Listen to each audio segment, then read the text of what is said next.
Hi friends, మేము ఈరోజు చపాతీలోకి ఎగ్ బుర్జీ చేసుకుంటున్నాము. ఈ ఎగ్ బుర్జీకి కావాల్సినవి 3 కోడిగుడ్లు. మేమైతే ఇద్దరికే కాబట్టి 3 వేసుకుంటున్నాము. దీంట్లో కావాల్సినవన్నీ కొద్దిగా కరివేపాకు, ఒక 2 ఆనియన్స్ చిన్నగా కట్ చేసి పెట్టుకున్నవి, కొద్దిగా క్యాబేజీ, 4 పచ్చిమిర్చి, తర్వాత 1 స్పూన్ అల్లం వెల్లుల్లి పేస్ట్. ఇవన్నీ కూడా ముందుగా రెడీ చేసి పెట్టుకోవాలి ఫ్రెండ్స్. తర్వాత స్టవ్ వెలిగించి కొద్దిగా ఆయిల్ వేసుకున్నాను. పెనం పెట్టుకొని ఆయిల్ వేడెక్కాక ఆవాలు, కొద్దిగా జీలకర్ర, కొద్దిగా కరివేపాకు, పచ్చిమిర్చి,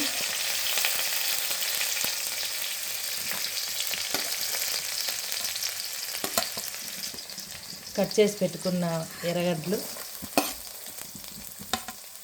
ఇప్పుడు ఈ ఆనియన్స్ బాగా ఎర్రగా వేగాలి. కొద్దిగా పసుపు, ఎర్రగడ్డలు తొందరగా ఫ్రై అవ్వడానికి కొద్దిగా ఉప్పు. ఇప్పుడు అల్లం వెల్లుల్లి పేస్ట్ పచ్చి వాసన పోయే వరకు వేయించుకోవాలి. తర్వాత క్యాబేజీ, కట్ చేసి పెట్టుకున్న క్యాబేజీ వేసుకోవాలి.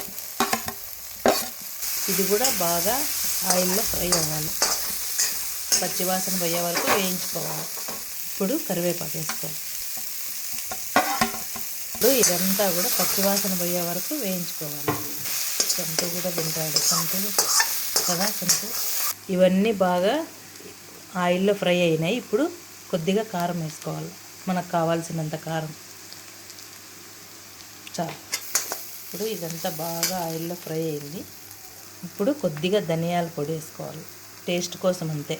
కొద్దిగా ఈ కారం పొడి, ధనియాల పొడి కూడా పచ్చివాసన పోయే వరకు కొద్దిగా వేయించుకోవాలి. ఇప్పుడు ఈ గుడ్లు దీంట్లోకి కొట్టేసుకోవాలి. 3 గుడ్లు వేసుకొని వేయించుకోవాలి.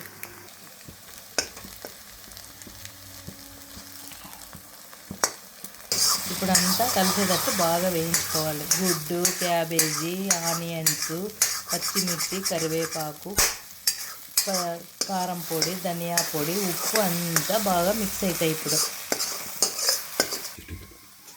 ఫైనలీ కొద్దిగా మిరియాల పొడి వేసుకోవాలి, కొద్దిగా అంతే. ఫైనలీ అంతే, ఎంతో టేస్టీగా ఉండే ఎగ్ బుర్జీ రెడీ.